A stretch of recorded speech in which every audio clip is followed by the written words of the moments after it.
So we got a question. We were given a question in the comments of one of the videos, and the question was,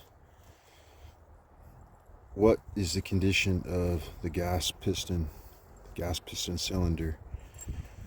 So apparently a user of a different model Turkish shotgun had his cylinder break several times. He had to order a couple of replacements within a short time of using the gun.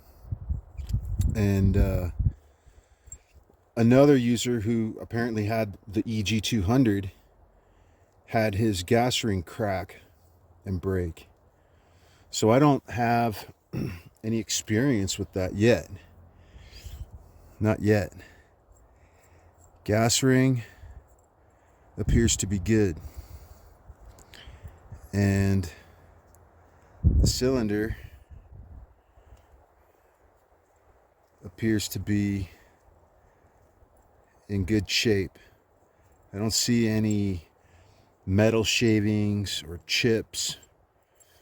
I don't see anything broken off anywhere. So what we'll do is we'll just start wiping it down.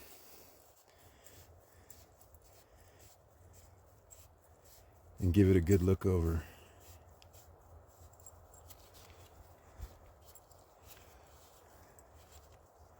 Wipe off the inside here.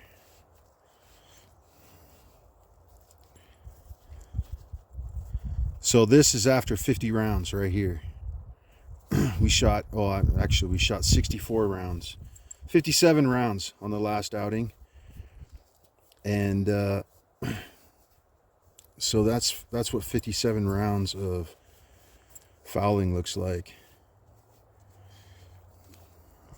And I don't really want to have to go through the process of dealing with replacing parts. Even in an optimum situation with good customer service, getting parts, getting things replaced, dealing with RMA forms and all that kind of stuff, shipping, packaging, all that kind of stuff is kind of a pain. So this cylinder looks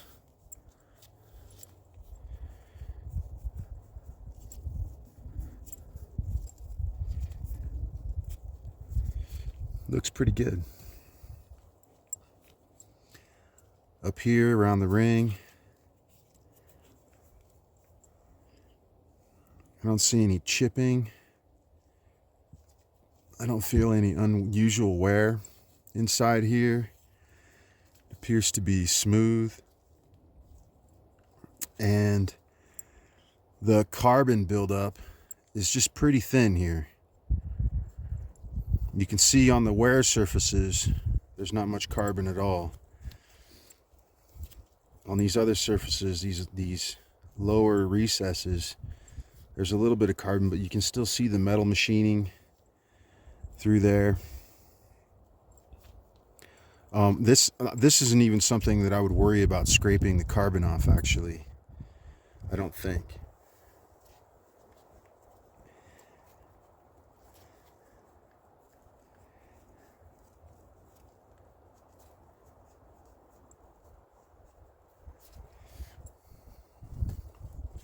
So piston goes in the barrel like this, and when the gas chamber fills with gas like this, it captures this surface here, and this is the sealing surface inside the chamber, inside the gas chamber. So the gas comes out of the gas chamber, captures this surface and pushes it back, pushes the spring. Spring is right here, and this ring just expands and acts as a sealer, and it has a slightly larger diameter than the sides of the channel that it's in. So I'm good with this right now. I have an AR cleaning tool here. This tool is used for cleaning out the bolt carrier group, the inside of the bolt carrier group, and the running surfaces of the bolt. And at the end here is a chisel. So they've cut it so that it acts like a chisel. So what I'm going to do is I'm just going to scrape this right here with this chisel. And there's a fine layer, you know, real fine layer, like a, I don't know, 1/10 of a millimeter or something of carbon on there. So that kind of tells me that all of these surfaces, this one through here, here, and here, are receiving the blowout from the gas chamber. The gas chamber's ported, the barrel's ported into the gas chamber. There's a couple holes that are ported into the gas chamber. So I'm just going to scrape this because that's the only place where I see buildup. And since this surface is what seats against the barrel, the gas chamber on the barrel, you don't really want to mess with the tolerances there. So I'm just going to scrape this down.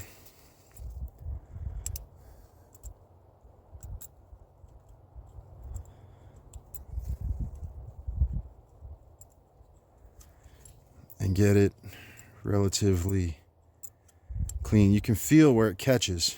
If it's catching, that's an area that needs to be scraped. So it's starting to feel smooth right now.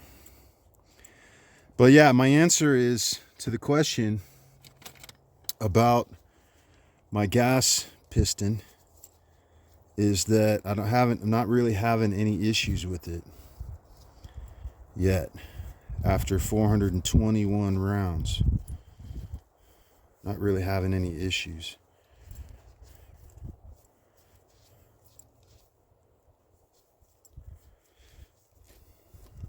And it looks like there's a little buildup here along this wall.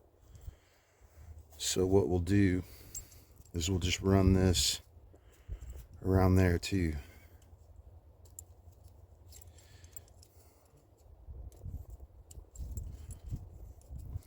Just to make sure that it's fitting properly inside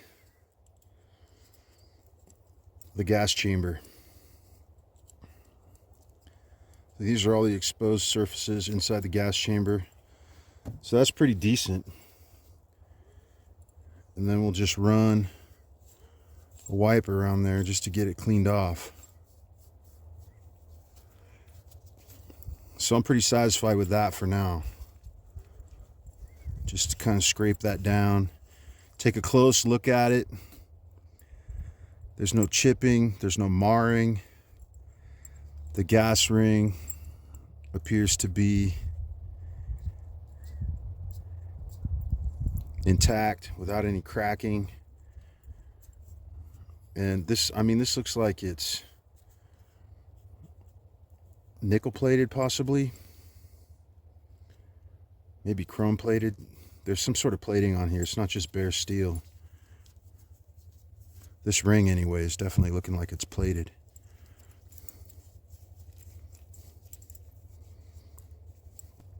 The ring is moving freely. Everything looks good there. So we'll oil this up before we put it back in the gun. This another question that I had in the comments is the charging handle sharp? And yeah, it's a little bit sharp. It's kind of worn down a little bit since I got it, just from handling it. So what we're going to do is we're going to take some paper to this, some sandpaper, and just kind of rub it down a little bit. So we've got 400 and 600 here. This is the 4. And this is left over from previous project. I'm just gonna put my thumb in there, and just work on it a little bit. Just to take off like a little bit of edge. So one of the users asked if I had any experience with like say aftermarket upgraded charging handles or aftermarket bolt release, like an extended wider paddle bolt release, you know, performance bolt release. I don't have any experience with the performance parts that might fit this gun, but I am interested. And since we have, you know, a little bit of a community who's enjoying using this gun, if you do know or have experience with aftermarket parts, let us know, man. Save us some time, because it's kind of a pain to you know, do that. Save us some time on doing all that research. Let us know how it seems to be working out for you.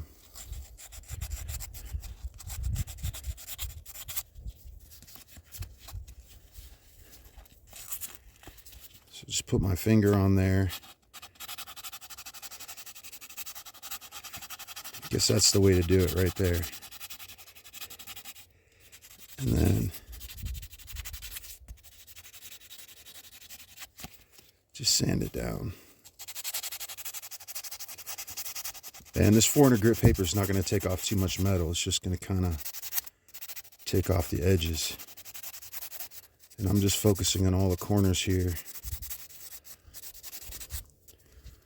I'm kind of happy with the way the gun is stock. I'm just enjoying it as it is, as it was designed. Kind of testing it out as it was designed. And the charging handle is good. I'm good with this. It's a decent charging handle. I don't need really any more charging handle than what it's got. Bolt release, I'd like to figure out how to like maybe alleviate some of the pressure on the bolt release. It seems to have broken in though. I haven't noticed since maybe like chapter 2 or chapter 3 that it was any more difficult to hit the bolt release. That it seems like that's kind of worn in a little bit. It's gotten easier to work with. But a wider bolt release paddle would be cool. Like if there's a bolt release extension or a bolt release upgrade with a slightly wider paddle, now that I could get behind. That makes sense to me, because it just kind of makes the whole process a little bit more expedient. I guess an extended charging handle would be nice too, but I'm okay with this for now. This is just my back porch gun, you know, my truck gun. It's not supposed to be like a performance competition gun or a tactical gun. It's just a shotgun that I wanted to get with some nice wood and just enjoy some 12 gauge shooting. So I think that's good, man. That's got to be good. It's starting to feel really smooth there. And then just wipe it down a little bit. And that is certainly taken off the edges. Now these grooves here, you know, these are going to cause a little wear in your fingers no matter what. But you can see that I've just kind of taken off the edges a little bit there. Let's see how close we can get. There we go. It's got some skin in there, huh?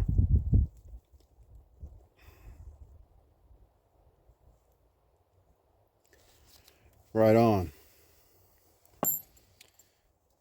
And then the last item is, you know, this gun has been pretty well oiled up. But on the last outing, you know, I kind of neglected to oil up the bolt properly. So the running surfaces on the bolt, this is how the bolt runs in the shotgun, like this. So this is the ejector.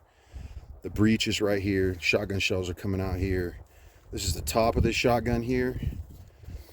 and this is the bottom. This is where the bolt fits into the rail. So there's running surfaces. There's a running surface here. I'm going to put a drop of oil there and there. All right. And then this is round, but this square edge here is also a running surface. So I put a drop, a little bit of oil there and there. And then down here is also a running surface. That's probably enough oil there. And I'm just going to swipe this, swipe that. And rub in here. And then down here, there's a little bit of a running surface with the trigger hammer. The trigger hammer. Okay. And then another thing I've always been curious about, and I've heard other Turkish shotguns have had a problem with, is the surface of the bolt here getting marred because the heat treatment was no good. And that surface is nice and flat. There's no marring. That looks good. The ejector is moving nice and smooth. Could probably just put just a teeny tiny bit of oil down in there. Into the ejector. This is the ejector spring chamber here. So you put a little bit of oil down in there and just work that. That feels good. And the ejector isn't fouled. It's got a good hook on it. There's no marring on the ejector. Looks like good hard steel. It's not bent out of shape. And then back here, this is where the firing pin is at. And the rear end of the bolt. I don't see any marring there. And these edges here look nice and square. Maybe there's just a little tiny bit of rounding there, but it looks like that's been plated. Like it's been there. It was there before.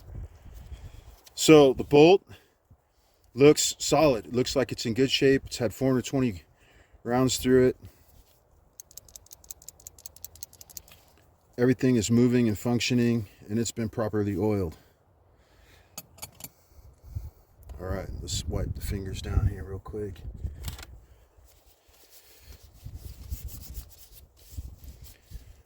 And then what we'll do is we'll inspect the rail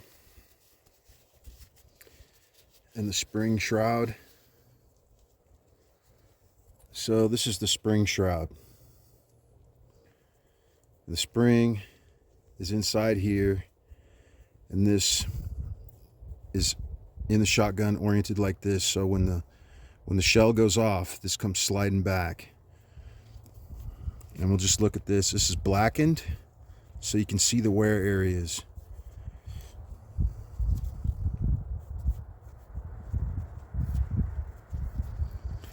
So there's a teeny tiny bit of wear on the corners here. That's not really critical. There's a little bit of wear on these back corners here. Again, that's not critical. And we'll just wipe this out a little bit.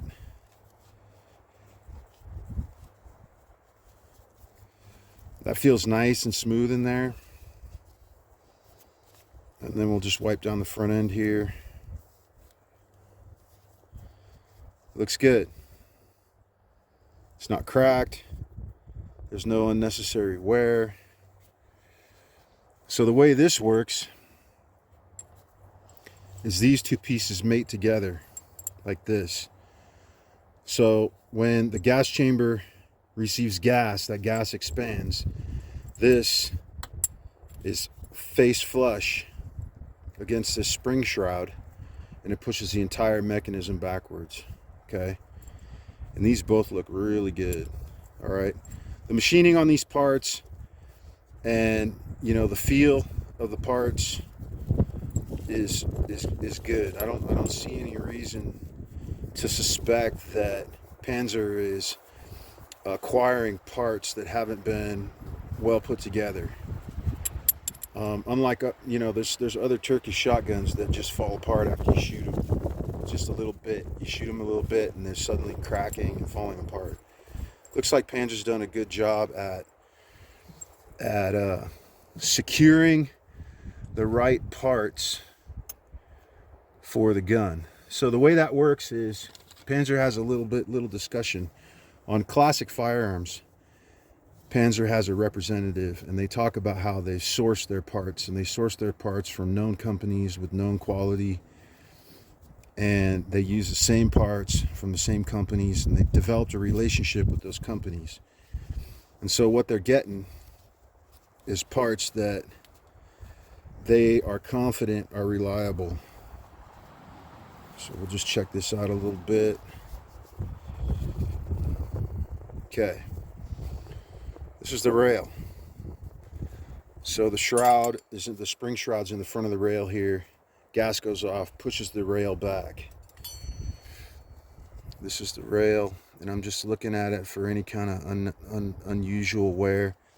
There's a little nick there. That doesn't really bother me too much. You can see the machining marks on there, which doesn't bother me. This is smooth enough. Seems to be working very well. This is the block, the anchor that holds in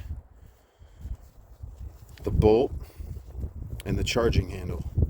And right here is the bead that locks the charging handle in place. All that looks good. And then underneath here, you know, there's a little bit of wear here in this channel, a little bit of wear here on this corner. So those are places that need to be oiled, but it doesn't look unusual. Nothing's unusual there. The rail runners are solid. They're nice and thick. All right, and then this is the foot here that goes on the shroud. So the nubs on the end here are good. Everything looks good. So that's kind of like the process of checking your gun. I've been checking things here on and off as I go. Doesn't seem to be any problems with the parts. The parts look good.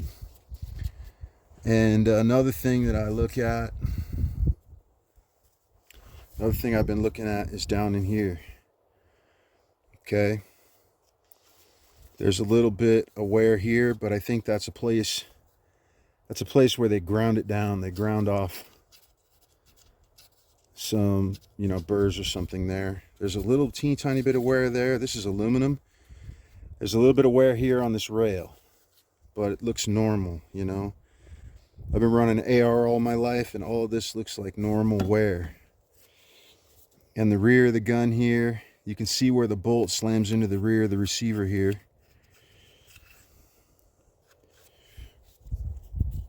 Right in there. That looks pretty good too.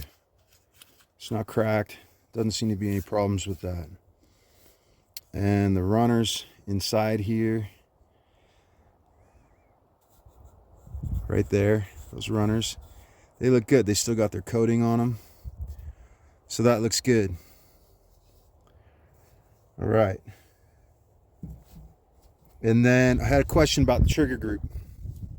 So they asked if the trigger group was metal. Well, the components are metal, the pins are metal, but the housing for the trigger group is polymer. But this appears to be a really strong firearms plastic. All right. I'm not having any problems with it. It's not cracked. And this part seems to be constructed nice and thick. And, they've cut out the places they needed to cut out.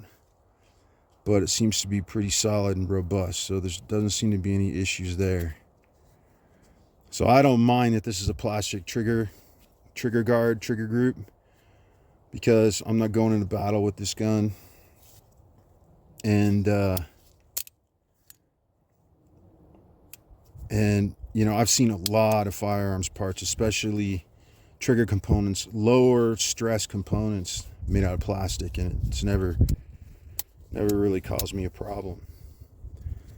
So this looks good.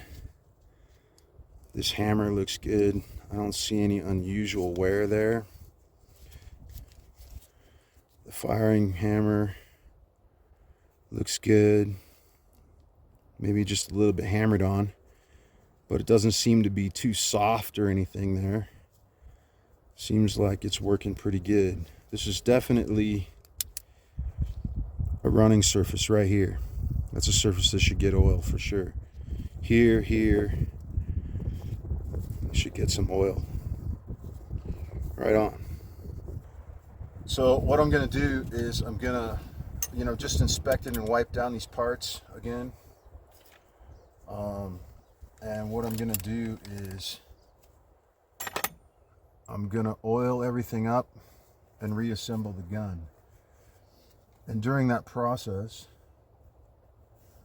I'm going to swab out the inside of the magazine tube with a little bit of oil, because it hasn't been cleaned or oiled, and this part doesn't typically get dirty inside, but I want to just put just a little touch of oil on there. So we'll start with, everything's pretty much wiped down except for the magazine tube here and the spring. So we'll start with just cleaning off the gunk from here.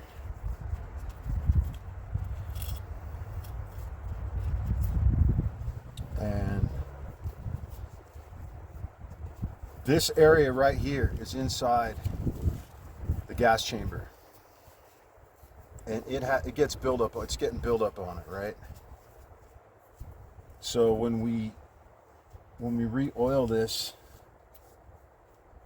we're going to cycle the spring around this area.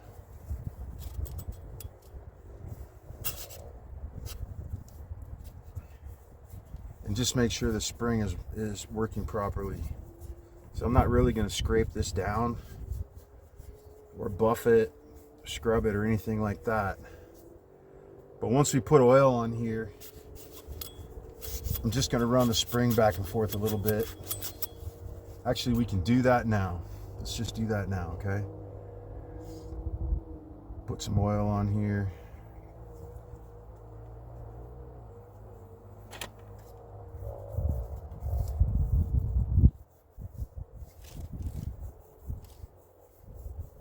All right. And then just cycle the spring.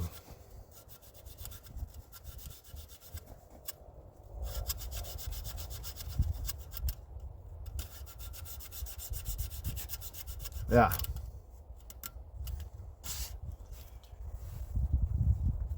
And then just come back here and wipe this off. So you can see that removed like 75% of the buildup on there. So that's not a problem. Let's just wipe this down a little bit more. There we go.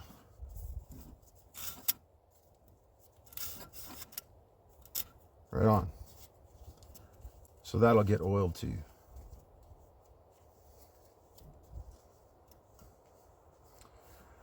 Mag tube looks like it's in good shape. It doesn't seem to be experiencing any odd wear. No evidence of wear issues. It just seems to be good. So we will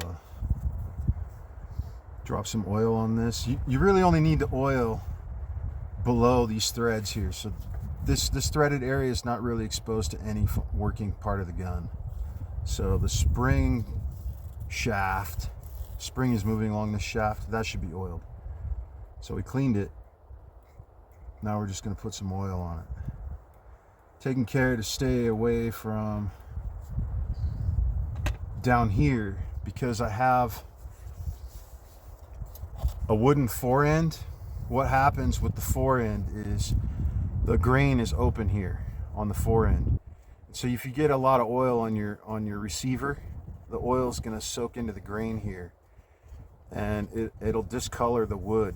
And you can fix that, but it's a total refinishing process. You basically strip the wood and then wipe this down with ethanol a whole bunch until that oil gets saturated out, and then you got to recoat it. I don't want to deal with that, so I'm just gonna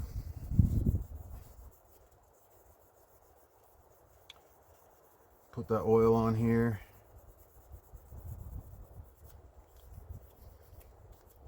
and that oil is gonna migrate. Okay, this is engine oil. It's clean 5W engine oil, and it's gonna migrate real nicely. All right, just oil around the spring here, and then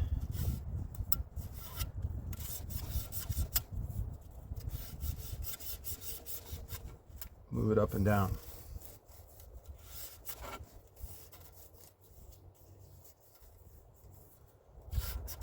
There we go.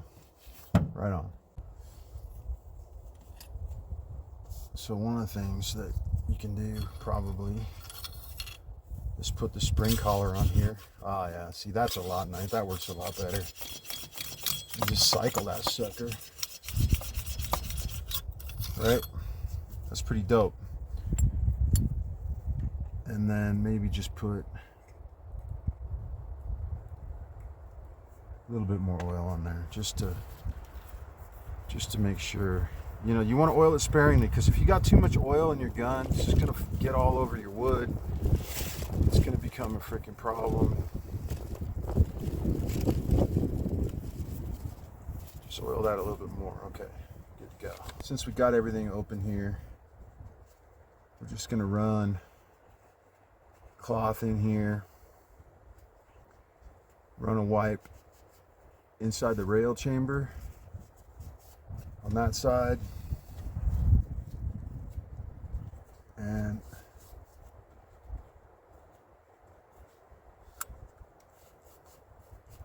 on this side.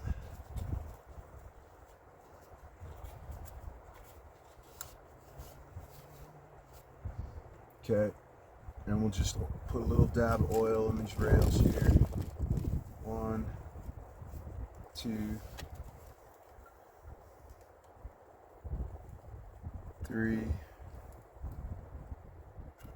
4. Just to make sure that that's properly oiled up. I just want to oil out, nicely oil out the mag tube on the inside. So we'll get the rod set up. Get the rod set up here. And this is usually what I do with my swab, is I just take a wipe and just try and make sure that most of the gunk is off of here, because if it gets too gunky, then you're not really doing the job. All right. So that was fairly clean there. Looks dirty, but it doesn't have much additional stuff on it. And then I'll just take my wipe. All right.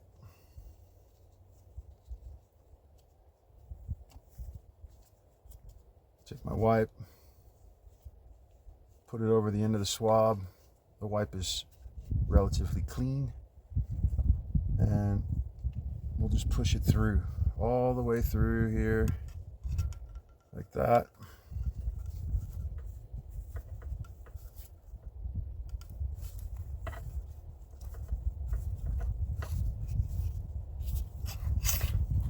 And just bring it out the other end. So there was a little bit of dust in there. See that? Just a little bit of dust. Just a little bit.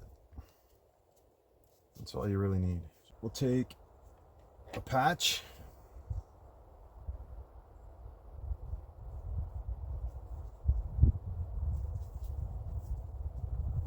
Just a little patch there. And we'll get some oil on it.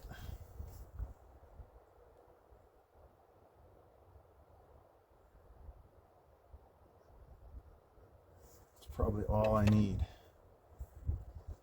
We'll just fold this up.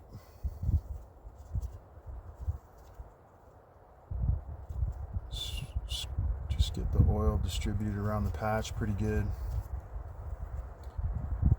And you don't need to put a whole lot of oil in here. First of all, you don't want a bunch of oil getting on your shells, because petroleum products will neutralize the shotgun shells. If you got shells stored in here,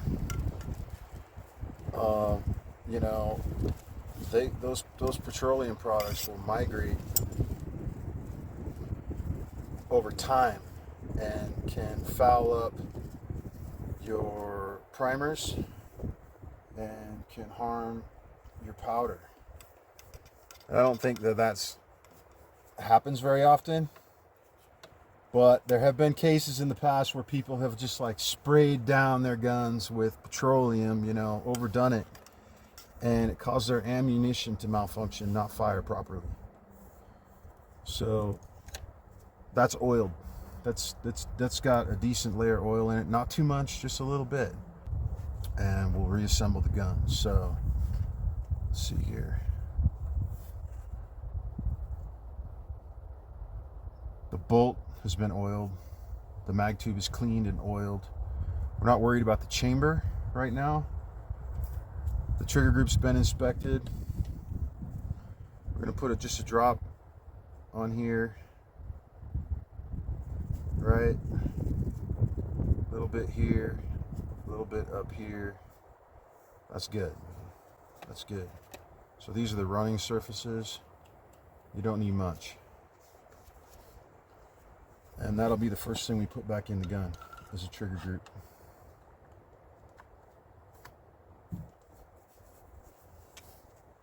Just like that.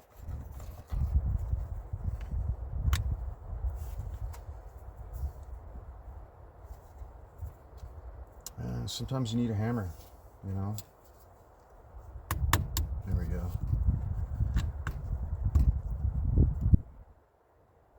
There, nice. So trigger group is in.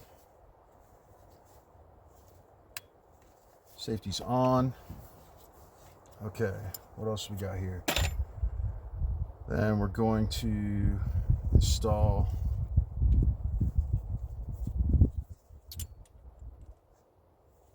the spring sleeve, the runner, and the bolt on the gun. We'll put it in the barrel first. Okay. All right.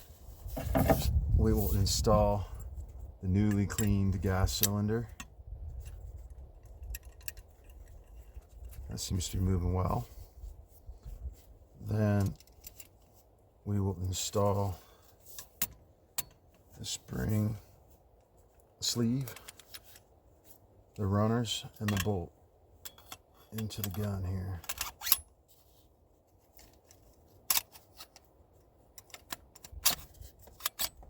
Just like that.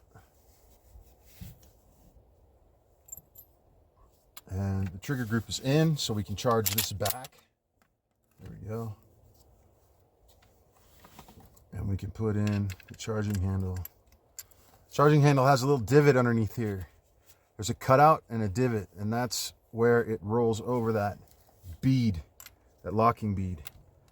And so that's in. So that's good. And then we'll just check our ring here, our detent ring. This is the barrel ring. And the screw is in place. The detent seems to be working, so that Loctite seemed to do the job, which is good. Magazine tube.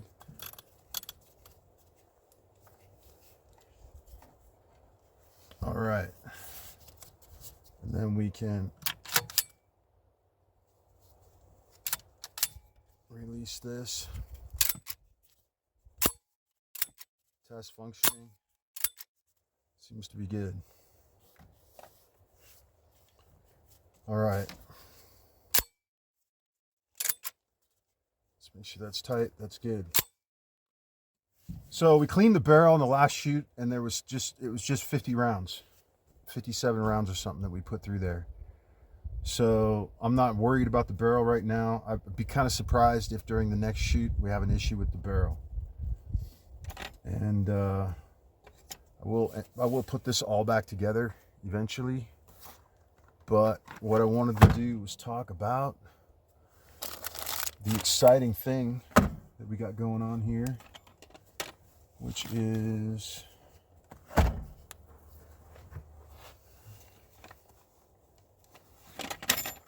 the rounds we're going to shoot. So we tested the gun, 421 rounds, most of them relatively low power. you know, target loads and game loads, 2 3/4, 1 ounce, you know, 1.8, 1.25 ounces. And we got on the last chapter, the gun was running flawlessly. It was running great. We cleaned out the barrel. Everything seems to be good. So now we're moving into the serious business. What if I want to use this gun for home defense? Would I use this gun for home defense? Yeah, for sure. I'd use this gun for home defense. Do I count on it to always function all the time? No. But you got to know how to deal with malfunctions in your firearm. You got to know how to clear the chamber. You got to know how to deal with loading issues. You know, any mechanical device will malfunction on you. So, you know, buying a gun strictly for, you know, its reliability it's not going to prevent you from necessarily being in a situation where you're going to need to deal with a malfunction or two, especially with plastic shot shells, you know.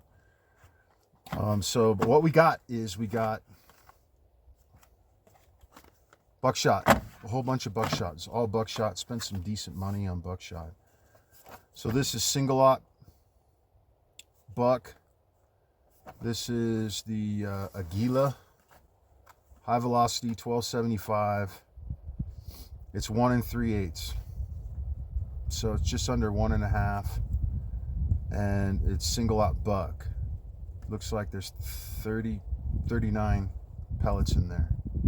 Single-aught Buck. So single-aught Buck is your smaller Buck, and this is 25 rounds, so that'll be fun. And then the Federal we have here is double-aught Buck. So this is essentially 30 cal pellets, and it's at coming out at 1325 feet per second, and the ounces are going to be on the shell, so we'll talk about that later. And then this is Federal. This is also double-aught Buck, but they're copper plated. It's for deer hunting. It's just another type. 1290. So this Federal's 1325. It's got 9 pellets. This is 1290. It's got 12 pellets, double-aught copper plated. So just something a little different there. And then we've shot this before. This is the Luce, and it is double-aught Buck, 9 pellets, 1365. So this is actually, it looks like the highest velocity. 1275, 1290, 1325, and 1365. All of these, all right, based on the velocity and the weight of the load, all of these are well within the light gas cylinder range. So we will finish assembling the gun, and then we'll go shoot. Right on. Okay, so I got this. I wanted a sling on the gun. Now that the gun is starting to work properly, I got this sling. It's supposed to be a quick adjust sling, but I'm not using it for that. I just wanted the strap and the buckles. That's all I needed. So this here is the quick adjust mechanism, and I haven't set it up for that at all. But what I did was I just took some skinny paracord, ran it through the corners there, and underneath here, and this is double thick here, so it's pretty solid. And I just used a square knot here. And what I'm gonna do with this knot is, I haven't done it yet, but I'm gonna put some super glue in here, and then tighten down the knot. And then I'm gonna cut the ends about this long. I'm gonna melt them really good, and I'm gonna smash the melted piece against the knot so it kind of locks it in. Same thing here. I'm gonna cut this, I'm gonna melt it, and the melted piece is gonna be in there. That is gonna keep it from coming loose. And then On the alternate end, I just put the paracord through here, through the sling stud, wrapped it around, and another square knot. And that I'll deal with this knot in the same way. It's going to be glued and melted so that it doesn't come undone. And then, you know, there are many better ways to do this. Okay, but for my purposes, I'm just going to keep an eye on it. And if it starts to come undone or starts to be a problem, I'll just take another piece of paracord, retie it, and redo it. So what I did was I just adjusted this down. It's quite long, so I just adjusted this down so that's the right length for my torso, and then attached it with the skinny paracord. So this is strong. This paracord is real strong. You know, strong enough. You know, it's like 150-pound paracord, military paracord. So it'll take a decent amount of abrasion, and it's not going to really break under normal use. The other thing is it's fairly quiet. So this sling stud rattles. So that's always going to make a little bit of noise. But there's not a lot of extra hardware on here to jingle jangle. And back to the discussion about self-defense, using this for self-defense. I like the Mossberg Maverick. It's a 12 gauge, pump action 12 gauge. I like that for self-defense. I like the Mossberg 500, the Mossberg 590 for self-defense. Those are all pump guns. You can go Benelli or Beretta if you want. That's fine. That's fine. I don't feel the need to pay a premium at that level. Certainly you do want your gun to be reliable. So what I've done in this situation is I've just tested it, gotten to know it, to make sure that it's not, giving me a whole bunch of trouble. And I'll continue testing it and continue using it during the whole process of owning the gun. So your confidence in the firearm you're going to use has a lot to do with its behavior and your experience with it.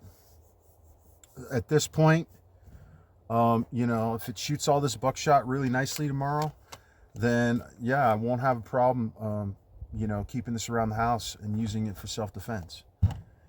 Another route you could go if you want to do like automatic or a semi-auto shotgun, is you could do the Smith & Wesson, the Winchester SXP or XSP. I'm not sure which it is, but the Winchester semi-auto shotgun is a good one. I know that because the Winchester, the XSP, the SXP, it's used by a lot of people for like demonstrations and all sorts of different stuff, and it just functions very, very reliably. My favorite semi-auto shotgun is the Mossberg 940. The 930 or the 940. The 940 functions longer, doesn't need as much cleaning. The 930 is still a good gun. And then there's a lot of different models within those. There's a lot of different variations within those models. So I like the Jerry Miculek 940 Pro. It's not, it's a longer gun. It's got a longer barrel. But for my purposes, for shooting rabbits or for self-defense or whatever, 18.5-inch barrel is good for me. And would I recommend somebody just go into the store and buy a Turkish shotgun and set it up for self-defense and use it for self-defense without any knowledge or experience using the gun, without knowing if the gun, is going to break or, function reliably? No, I wouldn't recommend that. I wouldn't recommend a Turkish shotgun for for any life-saving purpose unless you have used it and tested it and it has come to be a reasonably reliable firearm for you. Do I think it has to function perfectly? No, I don't, man. You know, all guns are going to malfunction, and you just need to be able to clear the chamber or do whatever you need to do. Would this be my primary home defense weapon? Maybe not. You know, maybe I would use my AR or my 9mm in certain situations. But, you know, I'll tell you what, even my 9mm, you know, on occasion has issues. And so you got to know how to tap rack, clear, you know, the situation and get it running again. That's really important to know how to deal with malfunctions.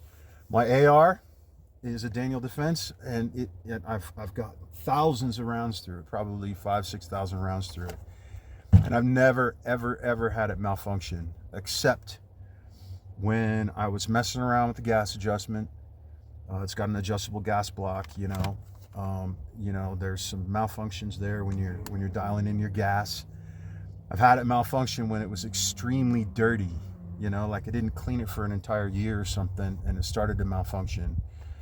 And I've had a malfunction with the Daniel Defense using MagTech ammo, but the MagTech is just, it's crappy ammo. So, you know, so if that's another thing, is you test your cartridges too. You know, you test your cartridges and make sure the gun really likes it, and make sure you have confidence in it. So that's my input on that. I don't want people to think that I'm advising that you should just go buy a Turkish shotgun and suddenly start using it for self-defense, home defense. No, man, because there's a lot of different Turkish shotguns, and a lot of them function like crap.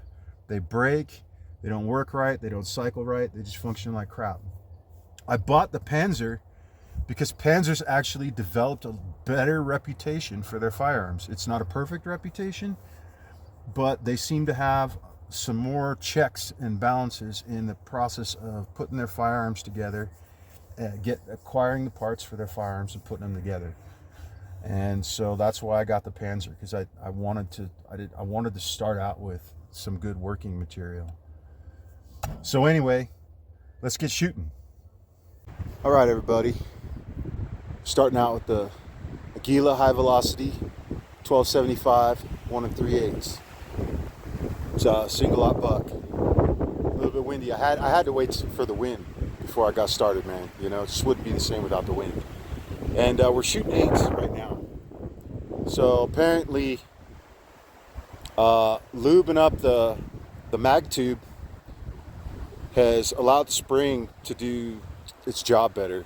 And I wasn't able to get that 7th round in the mag tube, but I'm able to get 7 in now, so I can use a ghost load. And right now we're able to shoot 8s. So that's our hillside. Those are our targets. We got pizza boxes, some plastic bottles. We're gonna clean it all up when we're done.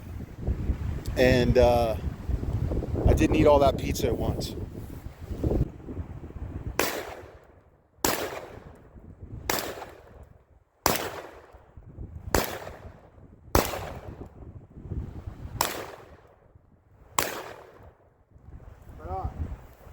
Cycled good. Let's load some more.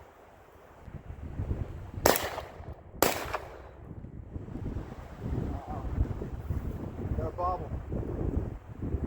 All right, looks like double feed. Okay, so that was a FTE, failure to eject. The fresh cartridge was coming out of the magazine, and the spent cartridge was still in the chamber. And so I just scrubbed out the chamber and lubed it up. So let's do this again. Aguila, same thing.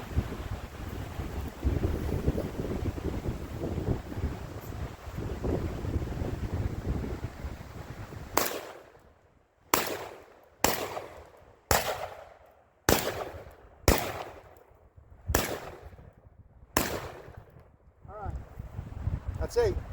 Let's do some more. Aguila, we got 7 this time.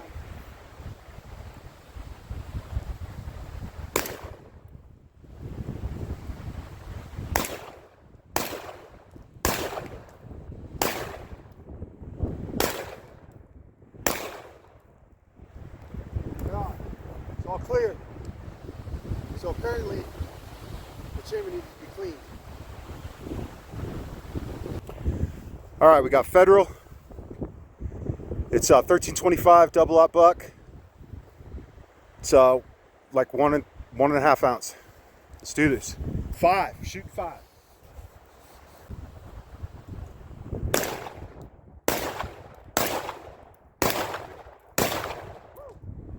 Excellent. All clear. Shoot some more. All right, we got Federal copper plated double aught buck. 1290. And I'll put the rest up on the screen.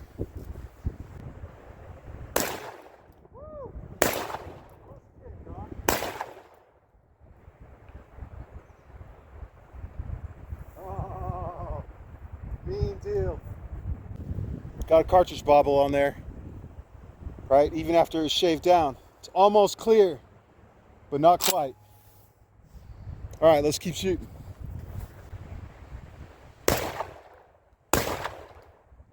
There we go. All right, let's shoot some more. All right, we got the Luce. It's 1365 and 1 1/5 ounce. 10 shots. We loaded 8 in the gun.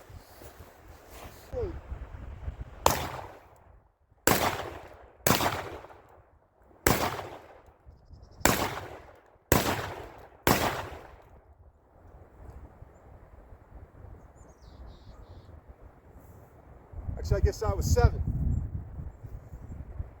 So we got 3 more in the pocket here.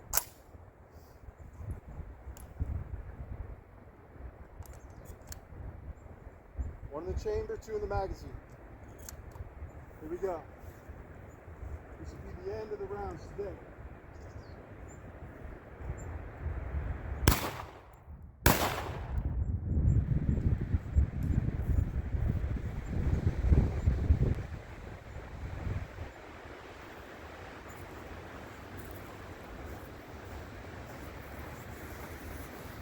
Got another cartridge bobble. Magazine, spring, it's failing to push out the shell. Shell's a little stuck there. Interesting. All right, let's shoot this last one.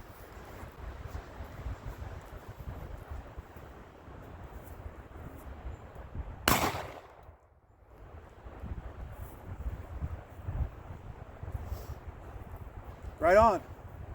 So 3 or 4 issues there. There's some repeat offenders. We got a problem with the round leaving the magazine.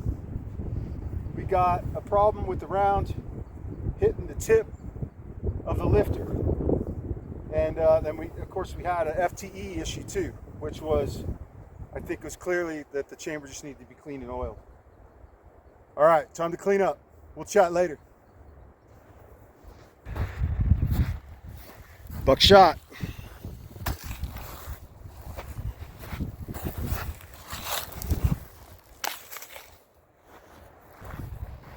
So this is like 40 feet away. It's pretty decent.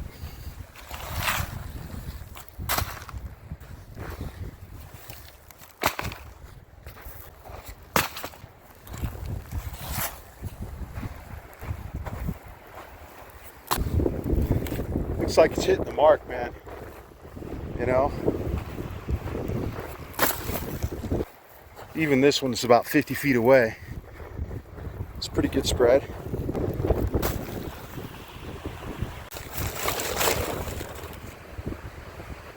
There we go. All the shells, all the trash. Nice and clean. All right, just a quick recap on that last chapter shooting with the buckshot testing. The first, we started out with the Aguila. It was a box of 25. We were able to shoot 24 out of 25 error-free. We got 1 FTE on that box. And it was, you know, we cleaned the chamber right after that. And we had no more FTEs after that.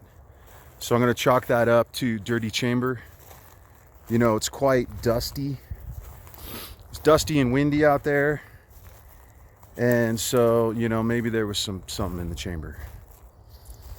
And then we shot the Federal Power Shock Blue, and it was 5 out of 5, no problems.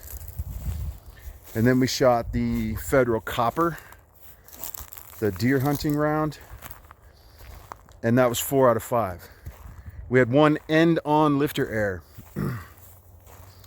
So the lifter impacted the shell end on, and I just want to shoot some more buckshot and collect some more data on that before I make any changes. Maybe that I need to just shave the lifter down a little bit more, or improve the spring on the lifter, the return spring on the lifter. So, but we're gonna wait on that and see how she runs on the next chapter. And then we shot the Luce, and the Luce was 9 out of 10. And the Luce had a loading error. The shell was pretty much out of the magazine, but it was just stuck in the breech.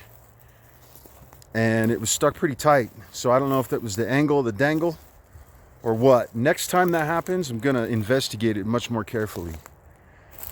So all in all, if we set aside the FTE, which I think was a cleaning related issue, all in all, we had 43 out of 45 rounds positive, and that's 96%.